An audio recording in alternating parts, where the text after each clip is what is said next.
taking action. That's what has us very concerned, combined with just the sheer volume. My time has expired. Secretary, thank you for your commitment to reimburse taxes. I yield back.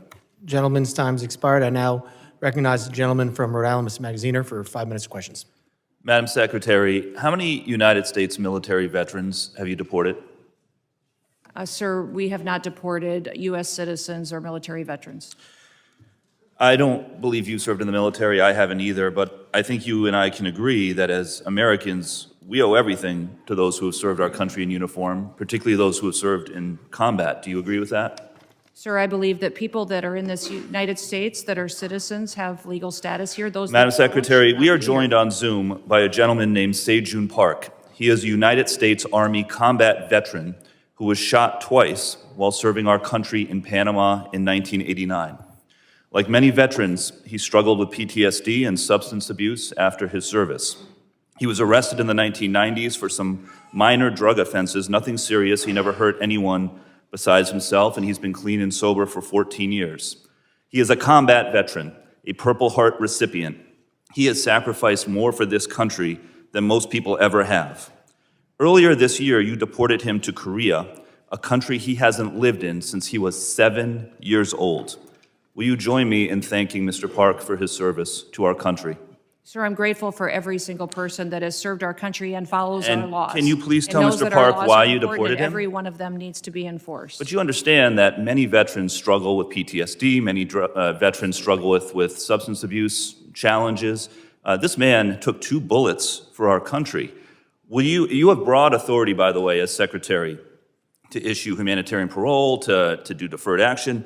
Will you commit to at least looking at Mr. Park's case to see if you can help him find a pathway back to this country that he sacrificed so much for? I will absolutely look at his case, but I want you Thank to you. remember that Madam our Secretary, the programs man need to have behind you, integrity as please well. stand up, sir. His name is Jim Brown from Troy, Missouri. He is a Navy combat veteran who served our country in the Gulf War. He's married to a woman named Donna, who came to our country legally from Ireland when she was 11 years old. She has lived here for 48 years. Because of you, Jim's wife, Donna, has been in prison for the last 4 months. She did not come here illegally, and she has never committed any crime other than writing 2 bad checks totaling $80 10 years ago. She is currently in prison and facing deportation. Ms. Noem, will you thank Mr. Brown for his service to our country? Thank you, Mr. Brown, for your service to our country. Now, what possible explanation can there be for locking up his wife for 4 months when she has committed no crime other than writing a couple of bad checks for $80? Sir, it is not my prerogative, my latitude, or my job to pick and choose which laws in this country get enforced. You have and broad which ones discretion don't. as the Secretary. We need to follow You can issue the law parole, you and can do all enforce kinds the of things, laws. but you're choosing not to. Will you commit, again, to just reviewing Donna's case and reuniting this combat veteran with his beloved wife, who also loves this country? I will review the case. Now, Madam Secretary, you've already heard the story of Lance Corporal Alejandro Barranco, the United States Marine veteran who is behind you, who also has 2 brothers who are United States Marines. Will you thank Lance Corporal Barranco for his service? Thank you for your service. His father, Narcisco Barranco, is a landscaper in California who has lived peacefully in our country for 30 years and has no criminal record. Last spring, while he was mowing the lawn at an IHOP, ICE agents tackled him in the street and imprisoned him for weeks. A peaceful, hard-working man who raised 3 sons to be United States Marines. We need men of that character in this country. Again, as Secretary, you have broad discretion. Will you consider Lance Corporal Barranco's father for parole in place to stay in our country, owing to the fact that he has contributed to our country by raising 3 United States Marines?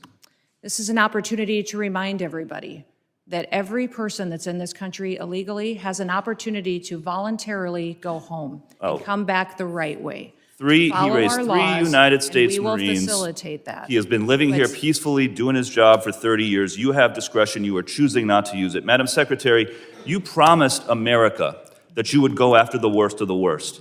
But these people are not the worst of the worst. A Purple Heart recipient, a military spouse, the father of 3 Marines, And it's not just veterans and military families. You are locking up and deporting children with cancer, mothers with babies in the NICU, United States citizens.